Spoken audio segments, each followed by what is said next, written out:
Welcome to our TV. I have been teaching about the village system, the village economy, agriculture, production in the last 5 lessons under the program called Teaching English to the Sheep.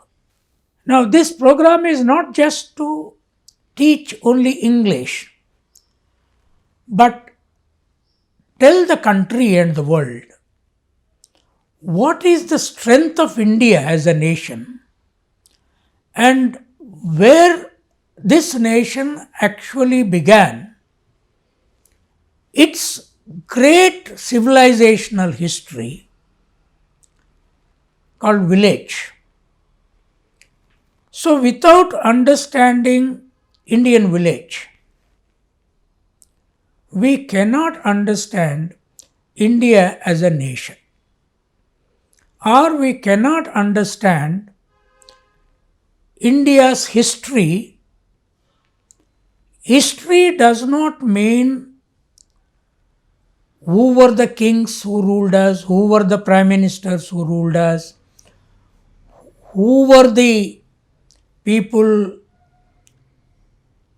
that did this war or that war. That is not the Indian system that we need to understand. That is one aspect of it. But actually, the real India is in our villages. So, as I said in the 5th lesson, that in villages, men and women go to the field work, cut the crops, and bundle them, bring the grain to homes, and then the grain or millets are turned into our daily cooking food. Now, what we have to understand is today, in the 6th lesson, what is a kitchen? How do women cook food with the grain, with the pulses or vegetables that are grown, and why men don't take equal share in that work? Because women take part in the production work, but men don't take part in the housework. This is where a great loss to the nation is happening. The nation is built with the labor of men and women. If men and women don't do every work and they don't participate particularly in homework, then the knowledge system will not advance. Take for example, rice has to become food at home. Now, earlier rice was being thrashed both by men and women, and now it is coming from the mills where the raw rice is converted into cookable rice. Now, this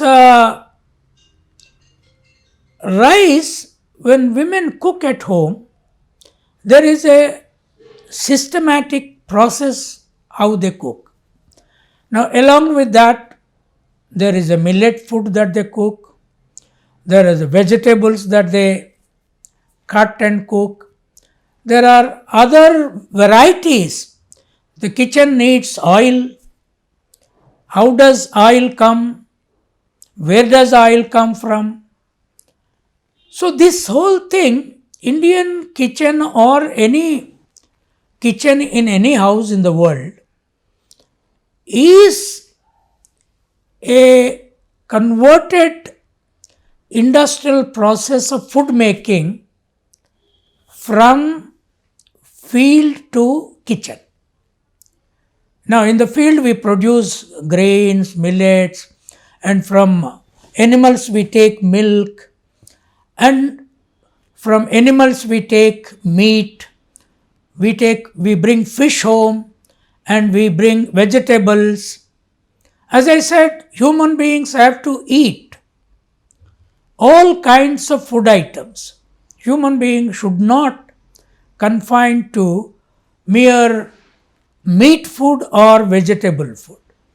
Now, majority of the world people and eat both meat, vegetables, fish, all together.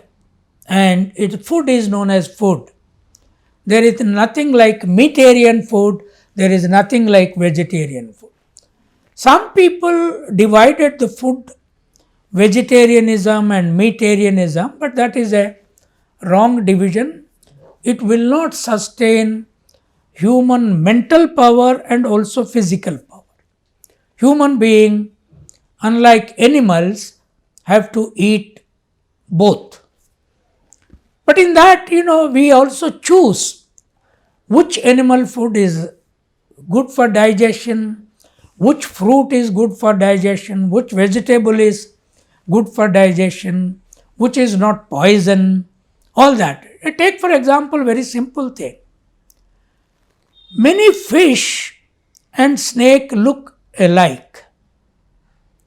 But we in India don't eat snake. We eat fish. But they look like similar.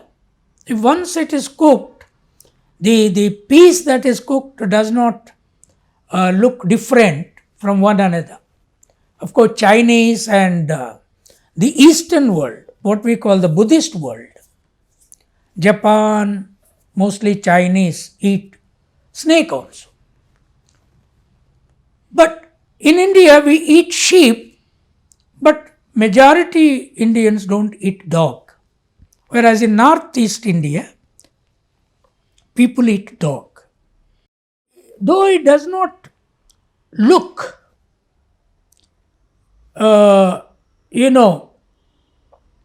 very uncomfortable for people, the physical appearance of sheep or dog may look similar, but people don't eat dog. In major part of India, those who eat sheep, goat, chicken, they do not eat dog. So we select within the meat. Somebody can eat, several animals. Somebody can eat only few animal meat. Somebody can eat several vegetables. Somebody can eat all kinds of fish. Somebody cannot eat. So that choice is up to them. But once the meat or milk or wheat or rice or millets come to home, they need to be converted into food. And this is where the home and kitchen labor must be understood very seriously.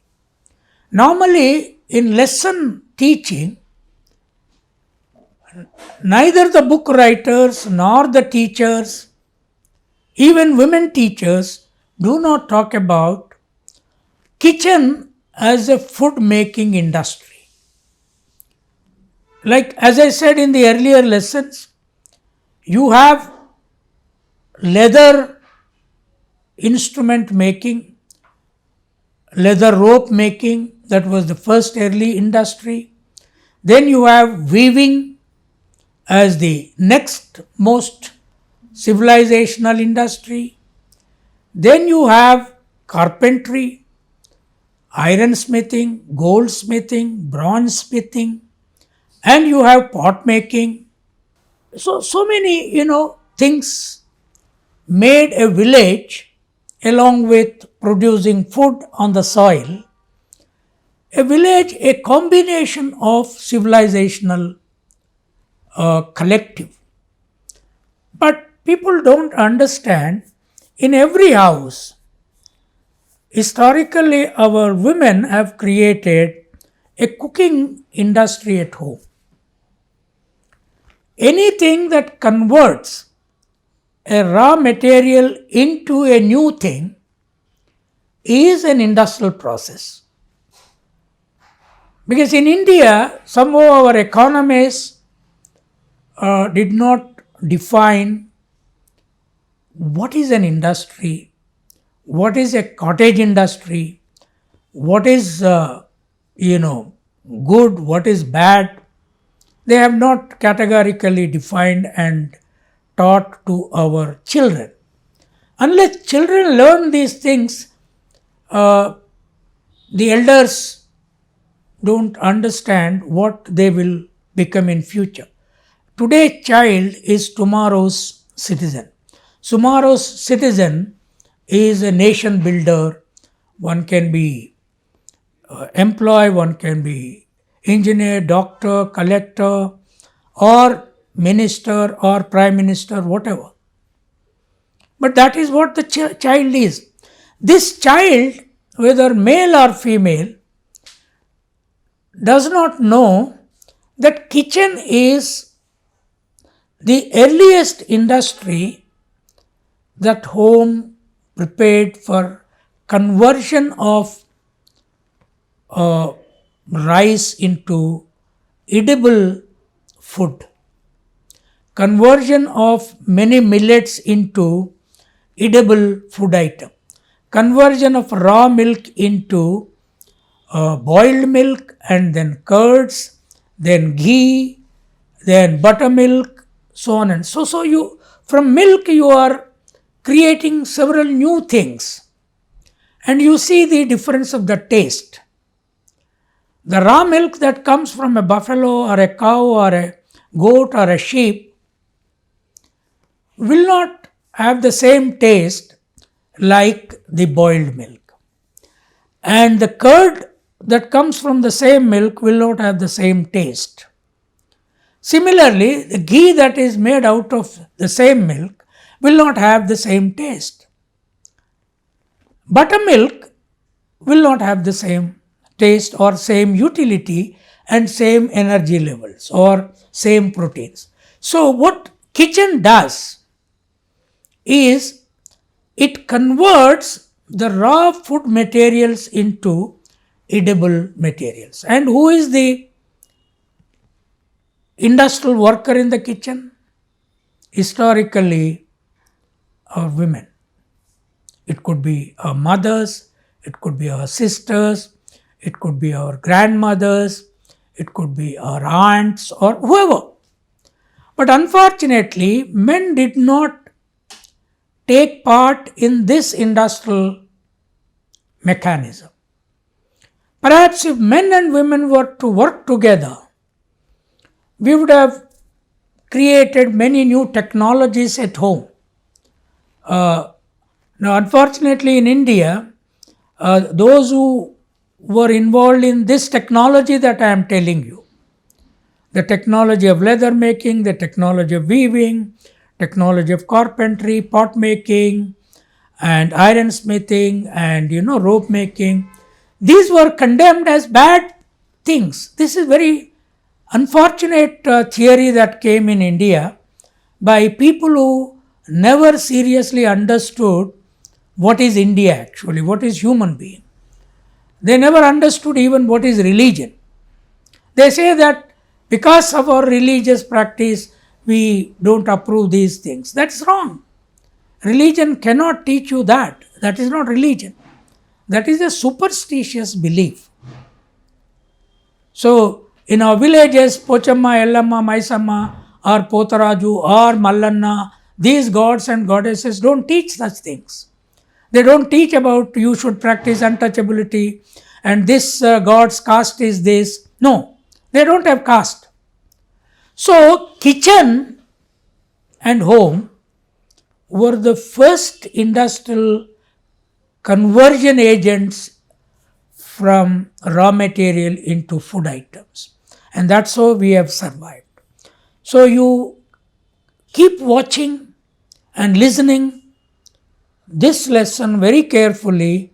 Particularly mothers must make their children, their sons and daughters together to listen this lesson and see that both of them work at home, whether it is sweeping, dishwashing, vegetable cutting or cooking process. Teach both of them the same work and also allow them to learn the same work in the field and in the market. Thank you. In the next lesson, we will look at how our villages were formed with all this collective agrarian and industrial knowledge. Thank you.